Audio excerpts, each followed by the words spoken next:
Hey guys, this is Zero Budget Geek and welcome to another episode of Sentinels of the Multiverse Hero Guides. Today we are taking a look at Unity. Unity is a very unique character. She is a character from one of the mini expansions, and her powers revolve around a sort of a psychokinesis, in where she uses her psychic powers to create mechanical constructs to do various things. So let's jump into her cards and you'll see what I mean. So here we have her base power. It's called Bot Hack. It lets her destroy an equipment card that's in play. Now mind you, it doesn't have to be her own. It could be any equipment card in play, and if you do, it lets her put a mechanical golem from her hand into play. Now this is the strength of her deck, is these mechanical golems. You're going to see several of them. We have the B-Bot and others, and they have the tagline there of mechanical golem. Now they all have one very specific drawback, and they cannot be played normally during your play phase, so you have to find other ways to get them into play. That's where her base power comes into play, her Bot Hack. It lets her destroy one of her equipment cards and put one of those mechanical golems directly into play. So let's look at her first one here, the B-Bot. Now B-Bot only has one hit point, which sounds kind of pathetic, but its power is very powerful. When this card gets destroyed, Unity may deal one target 2 projectile damage, and she may destroy one ongoing or environment card. So 2 of the biggest threats in the game right there you can deal with. The damage that this deals is sort of secondary to that very powerful ability, so don't overlook these B-Bots. They're very powerful, and she has several of them in her deck. Here we have Brainstorm. It is a one-shot card. When you play this card, it lets you draw 2 cards, which is very important for Unity, because she wants to draw as many cards as possible, because she must find her equipment cards, because she needs those in play in order to play her mechanical golem. So Brainstorm will let you draw 2 cards, and if that wasn't enough, it lets you deal up to 3 targets 1 lightning damage each. Like many cards like this, the damage is sort of secondary. You want those card draws. Here we have the Champion Bot, which is another mechanical golem. Now notice it has a big 8 hit points, which is a lot for a mechanical golem, and like all the others, cannot be played normally. It increases the damage that Unity and her mechanical golems deal by 1. So once you have a bunch of them out attacking, you can use this guy to boost that even further. Construction Pylon is one of her most important equipment cards. This is one you do not want to destroy to create a one of the mechanical golems, because its power does destroy itself, but it lets you put 2 mechanical golems in play, which is very potent. Lets you, once you've drawn a bunch of cards and you got a bunch of mechanical golems, you can use this card to dump a few of them in play. Here we have the Cryobot. Now this guy is a little bit weird in that he is immune to cold damage, and whenever he is dealt damage, he deals 1 damage to all non-heroes. So he has to get damage in order to do his effect, but that can be very useful. Here we have Flashforge. It's a one-shot. It lets you discard any number of cards and search your deck for that many mechanical golems and or equipment cards and put them into your hand. So kind of a situational card, but it definitely lets you get rid of junk that you have in your hand to get to the cards that you need. So if early in the game you drew too many mechanical golems and not enough ways to play them, this will help you get around that, and vice versa. If you drew a lot of equipment cards but no golems, this will let you get rid of some of those to get what you need. So very versatile card. Here we have Hasty Augmentation. Kind of situational. It lets a hero use one of their powers now, and if that's a power that deals damage, you increase it by 2. Enough said. It's very situational.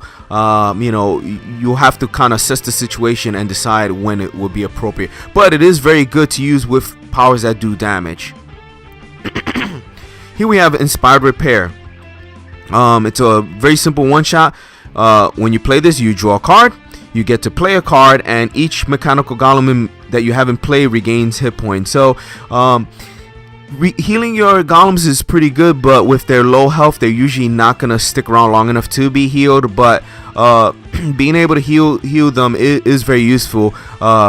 you know, the being able to draw a card and play a card is a little bit better, because it helps Unity get through her deck quicker, which is what she wants to do. She wants to draw cards and play cards as quick as possible. Here we have the Modular Workbench. It is an equipment card, and it lets you discard one card from your hand, and if you do, you put one mechanical golem from hand into play. You don't really want to destroy this card to create a golem, because its base ability basically turns any of your cards into your hand into a golem. So, you know, what's not to like there? But in a pinch, you need to destroy. You know, you may need to. Here we have Platform Bot, one of her lower hit point cost golems, but it reduces damage that it receives by 1, and then it does 3 damage to a target of your choice. So, you know, very nice card. Unfortunately, even with the damage reduction, it tends to get blown up pretty easily. Here we have Powered Shockwave, a one-shot that deals each villain target a number of lightning damage equal to the number of mechanical golems you have in play plus 1. So you get, you know, like in the picture here, you have 3 B-bots in play. This will do 4 damage to all the villain targets. So this is kind of a nice way to get some spread damage when you have a bunch of golems out. Here we have Raptorbot, which is an insane bot. This is one of her most powerful cards to get in play. There is a reason why it only has 2 hit points. This card at the end of your turn will deal 1 target melee damage equal to the number of mechanical golems in play plus 1. So if you have 5 mechanical golems in play with this guy, he's going to be doing 6 damage to a single target. And you get a few of these Raptorbots in play, and they're just going to really tear through the villains.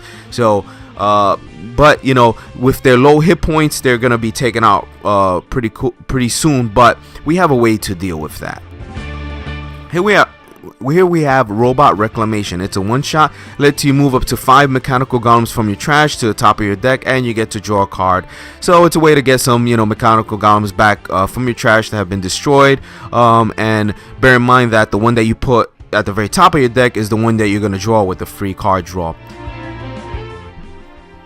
Here we have Scrap Metal. Is an equipment card. At the end of your turn, you can either take 1 mechanical golem in play back into your hand, or destroy this card. And at the start of your turn, you may play a card if you do destroy this card. So it's a way to kind of switch out your golems that you have in play. But generally, you're probably going to end up using this to create a regular mechanical golem with the bot hack. And here we have Stovepot, one of your most important bots. You want to get this guy into play relatively soon. It reduces damage dealt to this card by 1, and whenever a hero target will be dealt damage, you may redirect it to this card. Now, bear in mind that all the bots count as hero targets. So your little Raptor bots, your B bots, and your platform bot, with their low hit points, they're gonna greatly benefit from having this Stealth Bot in play, because anytime they get targeted, you can redirect that damage to the Stealth Bot and reduce it by 1. It does have relatively low health at 5 hit points, but you can use the what do we have? You can use the Inspired Repair card to heal it back up. So get out that Stealth Bot relatively soon to protect your other bots, and you'll be soon doing a lot of damage. Here we have Supply Crate. This is a no-brainer. Whenever you play this card, you get to draw a card, so it replaces itself. And at the start of your turn, you may destroy this card to draw 2 cards. That's a nice ability, but most of the time you're gonna just destroy this card to put a bot in play. But if you have a bunch of bots in play already, then being able to draw 2 cards at the start of your next turn is kind of nice. Here we have Swiftbot, and probably the most powerful or the best bot that you can put. Once you have this in play, you get to play an additional card during your play phase, and you get to draw an additional card during your draw phase. So once you have this in play, it's going to turbocharge everything that you can do. You're going to be drawing more cards, playing them, getting those bots out, and once you have all those bots out, you're going to be doing crazy amount of damage with all the enhancing and you know, damage reductions and redirecting that you can do. Here we have Turret Bot, who has a massive 9 hit points, and at the start of your turn he deals 1 target 3 projectile damage to a single target. So he is slow in that you gotta wait to the start of your next turn to do that damage, but with his 9 health he tends to stick around for a while. And then the last card we have here is Volatile Parts. It is an equipment card, so you can destroy it to create a golem. But I like to keep this card in play because whenever one of your mechanical golems is destroyed, you get to deal a non-hero target with the lowest hit points 2 fire damage. And with your low health bots, they are going to be destroyed quite often, so this card will be nice to kind of get some free damage off of them getting destroyed. And so that is Unity. So just remember, what you want to be doing with her is drawing cards and get some equipment into place so you can destroy them and create bots. And what you want to do is just build up her board of bots, and you know, they quickly, kind of on their own, are going to be just doing a lot of damage, and her B-bots will be able to take care of ongoing cards and environment cards. And the ability to get those back from the trash is just invaluable. So there's very little that Unity does not have an answer to. So she makes a great addition to the team. So that will be it for this episode, guys. Thanks for watching. Please check the annotations and the description box for links to other episodes in this series. And until my next video, see you soon.